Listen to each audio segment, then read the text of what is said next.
Salut, c'est Yann. Aujourd'hui, on va parler de l'importance de faire des masterminds pour améliorer votre business. Ça peut également fonctionner dans d'autres domaines, mais le plus important, c'est pour l'entrepreneuriat.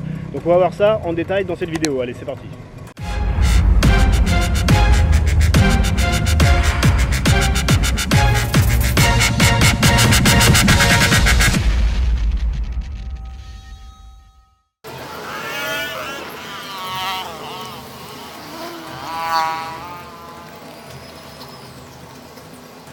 Alors d'abord, un mastermind, qu'est-ce que c'est? C'est un mot un peu compliqué en anglais pour dire tout simplement que c'est une réunion entre collègues. Généralement, ça se fait à distance via Skype par exemple. Ça peut se faire également en physique, en présentiel. Mais l'avantage de Skype, c'est que ça coupe le problème des distances. Et donc du coup, c'est une réunion qu'on peut faire par exemple, ça dépend du rythme, mais ça peut être toutes les semaines, toutes les 2 semaines ou tous les mois. Donc le but, c'est d'en faire un au minimum tous les mois.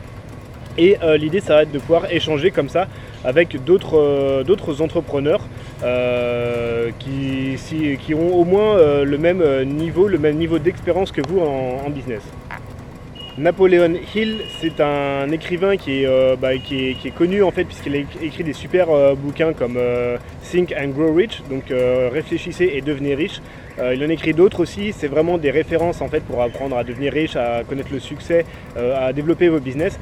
Et en fait dans ce bouquin, dans Réfléchissez et devenez riche, il insiste énormément sur un concept, donc le concept des masterminds, parce que pour lui en fait il appelle ça un petit peu, c'est un peu comme un espèce de cerveau collectif.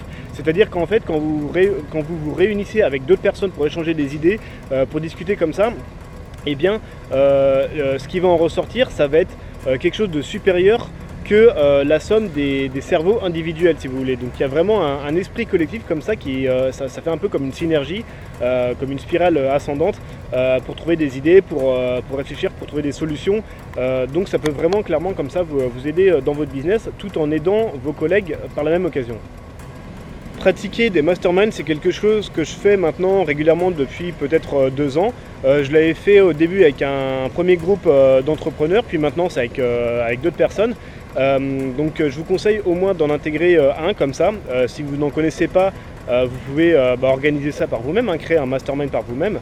Donc du coup ça m'a aidé pas mal de fois à prendre du recul en fait sur ce que je faisais, sur différents points en fait, stratégie, organisation, puisque vous savez quand on est à fond dans son business, un peu la tête dans le guidon, on a du mal à prendre du recul, on a du mal à penser et à voir ce qui ne va pas, à penser autrement. Et donc du coup le fait de faire appel comme ça à d'autres personnes qui vont s'intéresser de près à vous et à votre business, eh bien ça peut vraiment vous aider. Alors si vous voulez créer un mastermind ou si vous voulez en intégrer un dans un groupe d'entrepreneurs déjà existants, vous allez devoir sélectionner ces personnes. Vous allez les choisir en fonction en premier de leur motivation. Il faut que ce soit des gens qui soient vraiment motivés, qui soient déjà passés à l'action depuis un bon moment. Vous allez chercher des gens qui ont vraiment une fin de réussite, vraiment quelque chose de très fort, un gros désir de réussite. Vous allez chercher des gens qui ont aussi dans la mesure du possible, qui ont un type de business qui est proche du vôtre. Par exemple, si vous créez des produits numériques et que vous les vendez sur votre site, vous pouvez comme ça échanger avec d'autres personnes qui font un peu la même chose. Du coup, vous allez avoir des stratégies en commun, des outils en commun, des choses à partager. Alors que si vous êtes dans la vente de produits numériques comme ça et que vous faites un mastermind avec des gens qui ont des business locaux, par exemple, je dis n'importe quoi, mais un boulanger ou quelqu'un qui a une entreprise de service, vous n'allez pas avoir la même optique de votre business et donc du coup les stratégies, les choses à mettre en place vont être vraiment différentes. Alors si vous créez votre propre mastermind ou même si vous en intégrez un déjà existant, je vous recommande de ne pas dépasser 3 à 4 personnes maximum parce qu'après ça devient vraiment compliqué pour faire des réunions sur Skype notamment. Ça devient compliqué pour trouver un créneau qui fonctionne avec tout le monde puisque tout le monde n'a pas forcément le même timing en fait en termes de disponibilité, en particulier s'il y a des gens qui sont dans différents pays puisqu'il y a les décalages horaires, chacun a ses contraintes en fait comme ça. Et ce que vous devez faire aussi, c'est imposer un rythme régulier. Donc encore une fois, 1 par mois, c'est vraiment le minimum. 2 par mois, c'est bien. 1 par semaine, ça devient un peu serré parce qu'il faut savoir que ça prend quand même un peu de temps. Un mastermind, généralement, nous ce qu'on fait, c'est que ça dure 1 heure. On se fixe un temps maximum d'1 heure. ce qui me paraît bien. Donc moi je le fais en fait 1 heure comme ça toutes les 2 semaines et c'est pas mal, ça permet de laisser un peu de temps en fait pour avancer chacun de son côté, de revenir comme ça dessus et du coup après comme ça, donc toutes les 2 semaines, ça nous permet de faire un bilan de ce qu'on a fait, de ce qu'on a réussi, pas réussi. Ça nous permet en fait d'exposer en fait ce bilan aux autres et de définir comme ça des objectifs pour la fois d'après. Alors au cours d'une session de mastermind, vous allez vous entraider en fait avec les différentes personnes qui font partie du groupe. Vous allez vous intéresser, chacun va s'intéresser en fait au business des autres personnes, à l'organisation, à la stratégie, à l'approche marketing, etc. Et donc du coup, chacun va pouvoir donner son avis, ses conseils, ses recommandations sur ce qui va pas pour tous les autres. Et donc du coup, ça crée un peu comme ça une synergie puisque chacun apporte ses idées, chacun apporte des solutions potentielles et tout le monde peut en profiter. Alors vous pouvez choisir de vous entraider soit sur des thématiques très spécifiques et restreintes ou alors vous pouvez vous choisir de vous entraider sur le business de manière plus globale. De manière plus globale, ça veut dire par exemple en marketing, la stratégie, l'organisation, les processus, le support client, la création de produits ou d'offres ou de services, etc. Alors que si vous vous restreignez à vous focaliser sur une thématique très précise, ça peut être par exemple de vous entraider uniquement sur les aspects de marketing et de vous focaliser vraiment que là-dessus. Au cours de ces sessions, vous allez pouvoir vous échanger des ressources. Des ressources, ça peut être des choses techniques comme des scripts, des bouts de code, des choses comme ça.